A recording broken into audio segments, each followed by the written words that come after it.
ये कहानी है किसान की जिसका नाम शामू था। वह एक गरीब किसान था। वह अपनी खेत की 75% फसल सरपंच को देता था, क्योंकि वह इतना गरीब था कि उसके पास अपना खेत भी नहीं था। वो सरपंच के खेत पर काम करता था। बाकी 25% की कमाई से वह अपना घर चलाता था। लेकिन 25% की कमाई उसके परिवार के लिए बहुत कम थी, क्योंकि अगली फसल को कटने में लगभग 4 से 5 महीने लगते थे। तो 25% को 4 से 5 महीने चलाना काफ़ी मुश्किल हो जाया करता था। लेकिन एक दिन उस गांव में एक साधु आए, जो कि बहुत ज़्यादा ज्ञानी थे। तो गांव के लोग उनके पास अपनी मुश्किलें लेकर जाते और वे सबकी मुश्किलें हल कर देते थे। वैसे ही शामू, जो गरीब किसान था, वह भी साधु के पास गया और अपनी गरीबी के बारे में बताया। तो साधु ने उसको एक पत्थर दिया और कहा कि तुम इसको जाकर बेच दो और इसकी जितनी भी कीमत लगाई जाए उतनी लगा दो। तो किसान उस पत्थर को लेकर एक दुकान पर गया और उसकी कीमत लगाई। तो दुकान वाले ने कहा कि ये 1,000 में लूँगा।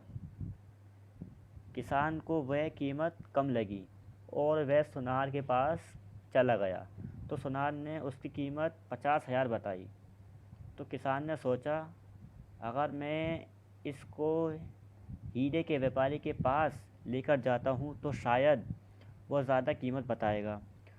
तो वो उसको शहर से दूर हीरे के व्यापारी के पास ले गया। तो हीरे के व्यापारी उस पत्थर को देखकर चौंक गया। उसने उस पत्थर को और घिसा तो और चमकदार निकला। फिर उसको देखकर उसके होश उड़ गए। फिर उसने कहा, अगर मैं अपना व्यापार, घर, जायदाद भी बेच दूं तो इसकी कीमत नहीं लगा सकता। ये पत्थर बहुत ज़्यादा कीमती है।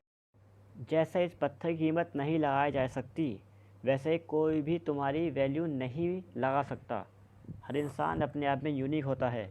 कोई दूसरा इंसान डिसाइड नहीं करेगा कि तुम्हारी वैल्यू क्या है, तुम्हारी औकात क्या है, बल्कि हम खुद डिसाइड करेंगे कि हमारी वैल्यू क्या है, हमारी औकात क्या है। बस ज़रूरत है तो अपने आप को घिसने की। वैसे ही जैसे उस व्यापारी ने पत्थर को घिसा था तो उसके होश उड़ गए थे। बस ज़रूरत है तो कुछ बड़ा सोचने की, सही डायरेक्शन की, हार्ड वर्क की और कंसिस्टेंसी की। अपने काम को हर रोज़ करना और लगातार करना। फिर अपनी वैल्यू, अपनी औकात कोई और नहीं बल्कि हम खुद डिसाइड करेंगे।